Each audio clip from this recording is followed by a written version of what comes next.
Hi everyone, it's Jessica. Welcome back to my channel. Today I'm working on something a little bit different. I got these beautiful threads from Mettler Threads. This is their 40 weight silk finish cotton, and we're gonna make a project with these today. So let's get started. So what I have here is a layer of double gauze, a layer of batting, and another layer of double gauze, and I basted them together on my long arm.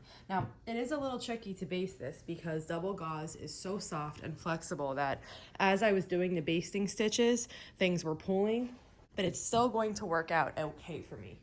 Now, normally what I would do is I would stitch a line across, and then I would use this spacing bar that attaches to my foot to space myself a certain distance out. But because I'm using so many colors, and because I don't want to have to change my thread and my bobbin after every single one, I am going to mark my lines instead.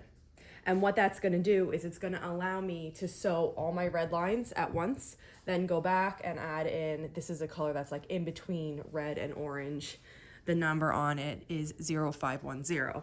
Then I'll sew all of those. Then I'll sew all the orange, then the yellow, then the green, blue, purple, light purple, and pink. And then it will flow back to red, and it will just be that all the way up and down this quilt. So this is the brand of water-soluble marker that I use. I got these on Amazon, and I love them. For my guide, I'm using this edge of the selvage.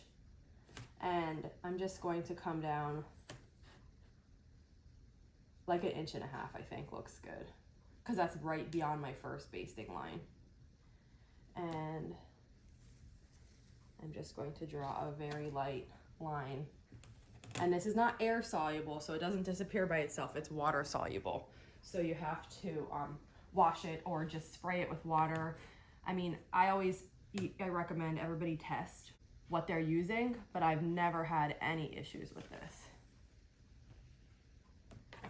And then now, because I have a first line, I can mark all my other lines from this first line. And I think I'm gonna go, let's see what an inch looks like.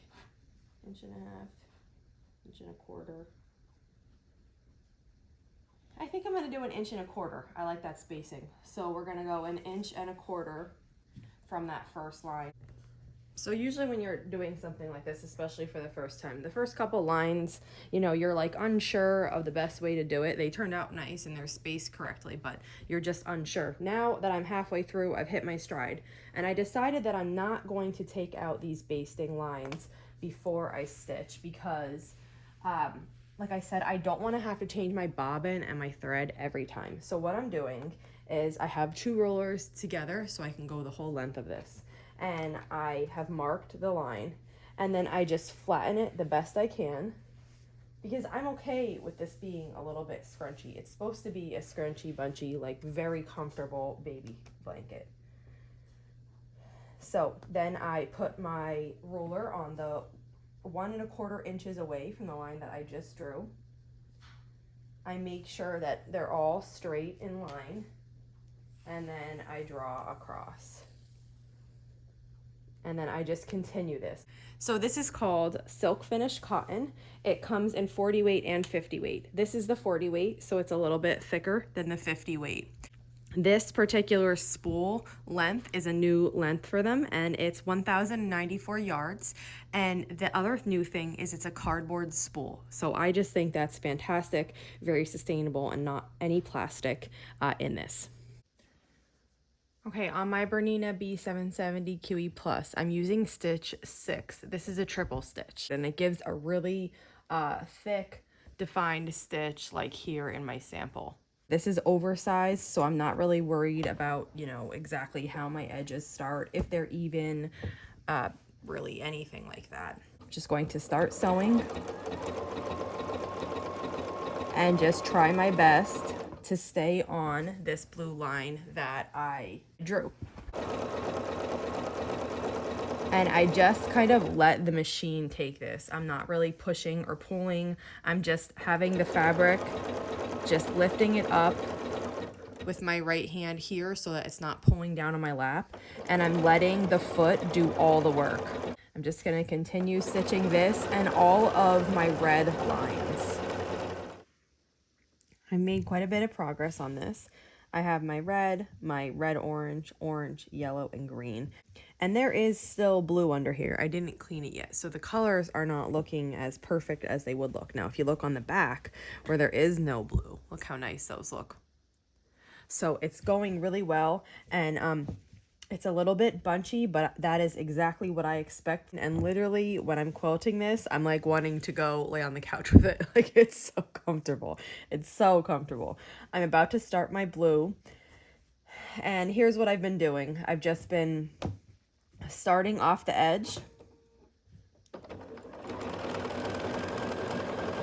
and then quilting across. And that way I don't have to worry about pulling up the bottom thread and getting any kind of nest on the underneath. If I start far enough away from my edge, that'll happen all the way back here. And then once I'm on to the actual quilt part, it's going to be a perfect line of stitches. I'm on the last one. This looks so cute. I can't wait to see it and wash this blue marker out too. But look at this. That's it. And when I finish a row, I go pretty far off into the batting just so I have enough room. And oh my gosh, it's so cute. Let me just lay it out and show you. Okay, so here it is, and this is the back because you can see these colors are a little bit more true because the blue marker is not underneath them. So let me zoom in. We have red, like a red orange, orange, yellow, green, blue, purple, light purple, pink, and then we start back over with the red. I still have a few basting stitches in here, but I'm going to take them out. And just in case you didn't know how, I'm just going to show you. So you just start on one side. It doesn't matter what it is. Make sure you're not cutting the quilt. And you just get under this thread and snip it. And because the stitches are so far apart, you can just easily just pull these threads right out. And you'll just do that all the way. And then you can flip it over to the back side and you'll have just this long thread that's not hooked into anything once you're finished that you'll just be able to take off. So I'm going to continue taking out all these basting stitches and then we'll go on to the next step. I finished taking out all of the basting thread and right now I am trimming. So this is like an odd size. I kind of just oversized the piece and I'm just going to trim it and to see what I get. I've started at the short edge and I've trimmed 1 inch away from this first red thread. And I'm going to do the same thing on the other side. And now that I've trimmed the short edges, I'm just going to come and trim the long edge. So when I do this, I'm just looking at where my shortest thread is, and it's probably down here, this red one. And then I'm just making sure I'm trimming on the inside of that. Now I pretty much just eyeballed that and it looks square to me, but I'm going to just go ahead and measure it 42 inches and just see if I need to straighten up 42. Okay, so I got lucky. I'm 42. It is actually nice and square in size. So the next step then will be to put on the binding. And I still need to take the blue marker off. I know that's still there, but I want to get the binding on first and just get this finished before I go ahead and remove the marker. And actually, I just noticed this at this corner. I'm not quite fully at this corner on the front or the back. So off of this side, I'm going to come and take a 1/2 inch probably. I'll just make sure I'm covering that I'm getting all this off, and I'm probably just gonna lay my roller and take a 1/2 inch off this side. So it'll be 41.5 across. And let's see how long it is. About 52 inches, just a little bit shy of 52. So it was 42 by 52. I'm gonna take a 1/2 inch off. It'll be about 41.5 by 52. And then I'm gonna work on putting the binding on. So I trim that extra 1/2 inch off and I'm picking binding. So when I picked out this fabric, I also picked out a few others. I got a black because I wasn't sure if maybe I wanted to do black binding. I got a red and I also got a mustard, which, you know, that's been my like current love affair color lately. And I put them all next to the quilt and I think I'm going to go with the mustard. I love how that looks with all these colors. So I'm going to take this and cut it into 2.5-inch strips for binding, and then I'm going to start sewing this on. And I just cut what I usually cut. This is 2.5-inch strips, and I did a diagonal join on them. And then I'm just going to sew this around. I haven't decided about hand binding or machine binding. I mean, we'll see when I get to the other side, but I want to get this on, and then I'll think about it. I'll see how it looks.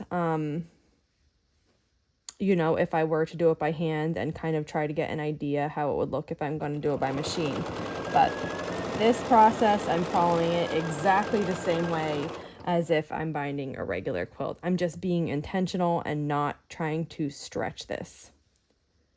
I finished sewing the binding on to the one side of the quilt, and what I'm going to do, I decided, as I was doing it, I was thinking about it, and I decided what I'm going to do.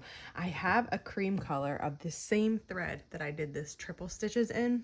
In the description below, I've listed all of the numbers for the colors that I've used so that you can go ahead and get those if you'd like, or look them up and see how many options are. There's a ton of options. And so what I decided I'm going to do is a triple stitch to hold this down. Because I don't want this to have, you know, like a knot on the underside or anything, I'm going to put the presser foot down, and then I'm going to drop the needle and then pull the needle back up. When I lift my presser foot again, I can get the bobbin thread and pull this through. And then when I start sewing, if I hold those two threads off to the side, there won't be any knotting. So I'm just making sure I'm past this seam line here, and I have my two threads. I'm going to just drop the presser foot here, hold the two threads, and then start sewing with a triple stitch. And then I'll just do the triple stitch all the way around to hold my binding down. I think that's going to look really nice with the style of this whole cloth quilt.